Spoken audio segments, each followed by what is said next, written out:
নববর্ষ স্পেশাল বাঙালির অতি প্রাচীন সাবেকি একটা রান্না তোমাদের সঙ্গে শেয়ার করতে চলে এলাম। আজ বানাচ্ছি আমশোল। কাঁচা আম দিয়ে এই যে শোল মাছের যে টকটা রান্না হয়, এটা বাঙালির অতি প্রাচীন সাবেকি একটা রান্না। আর এই রেসিপিটা বানানোর আজকের থেকে মনে হয় ভালো দিন আর হয় না। আজকে বছরের প্রথম দিন, বাঙালি নববর্ষ, তাই আজকে বানিয়ে ফেললাম আমশোল। কিভাবে আমশোলটা বানাই সেই রেসিপি তোমাদের সঙ্গে শেয়ার করতে চলে এসেছি। কড়াইয়ের মধ্যে 3 চামচ সর্ষের তেল গরম করে নিয়ে নুন হলুদ মাখানো শোল মাছগুলো ভেজে নিচ্ছি। শোল মাছ কিন্তু খাওয়া স্বাস্থ্যের পক্ষেও কিন্তু অনেকটা উপকারী। শোল মাছ কিন্তু অনেকটা মাংসের মতো, তেলে দিলেই কিন্তু মাছটা বেশ শক্ত হয়ে যায়, তাই ভাজার সময় কিন্তু কোনো চিন্তা নেই, মাছটা ভেঙে যাওয়ার ভয় নেই। দুই পিঠে উল্টে পাল্টে মাছটাকে লাল লাল করে ভেজে তুলে নিচ্ছি। ওদিকে কাঁচা আম লম্বা লম্বা করে কেটে রেখেছি। তেলের মধ্যে দিয়ে দিলাম 2টো শুকনো লঙ্কা আর লম্বা লম্বা করে কেটে রাখা আমগুলো দিয়ে দিলাম। এই রেসিপিটা বানাতে কিন্তু একদমই বেশি সময় লাগে না, খুব তাড়াতাড়ি হয়ে যায়। আমগুলো যাতে খুব তাড়াতাড়ি সেদ্ধ হয়ে যায় সেই কারণে দিয়ে দিলাম 1/2 চামচ মতো নুন, দিয়ে দিলাম 1 চিমটে মতো হলুদ। তারপর আমটাকে ভালো করে তেলের সঙ্গে একটু ভেজে নিচ্ছি।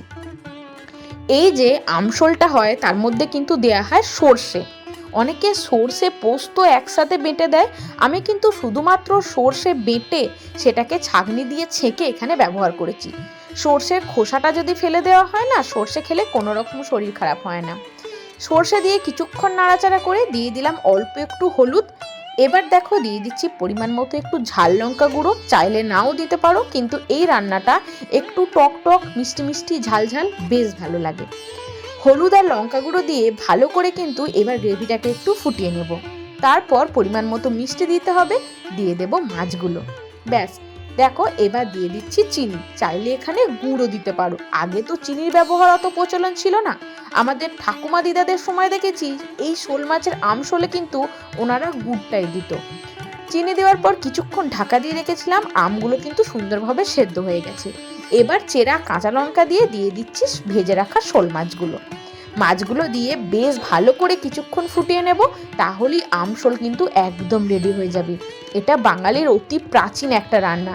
এখনকার জেনারেশনের অনেকেই এই রান্নাটা করে খায় না, কিন্তু এইভাবে একবার আমশোলটা খেয়ে দেখো, খেতে কিন্তু দুর্দান্ত হয়। আর এই আমশোল কিন্তু বৈশাখ মাসের প্রথম করে বা চৈত্রের শেষে খাওয়া হতো। খাওয়ার একটা তাৎপর্যও ছিল, কারণ এই সময় রোদ লেগে যাওয়ার প্রবণতা ছিল, তাই আম দিয়ে শোল মাছের টকটা তখন বানিয়ে খাওয়া হতো। যদি মনে হয় একটু বেশি টকটক দরকার, আমগুলোকে খুন্তির সাহায্যে একটু ভেঙে দিও, তাহলেই কিন্তু টক ভাবটা চলে আসবে। আমার আরেকটু চিনি দরকার ছিল, আরেকটু চিনি দিয়ে নামাবার আগে খাঁটি সর্ষের তেল 1 চামচ ছড়িয়ে দিয়েছি। ব্যাস, আমশোল কিন্তু একদম রেডি। দুপুরের গরম ভাতে এইভাবে আমশোল একবার বানিয়ে খেয়ে দেখো, এর প্রেমে পড়ে যাবে। মাঝে মধ্যে আধুনিক রান্না ছেড়ে প্রাচীন সাবেকি রান্নাগুলো খেতে বেশ ভালো লাগে। এইভাবে আমশোলটা একবার অবশ্যই বাড়িতে বানাও, আমাকে জানিও তোমাদের কেমন লাগলো।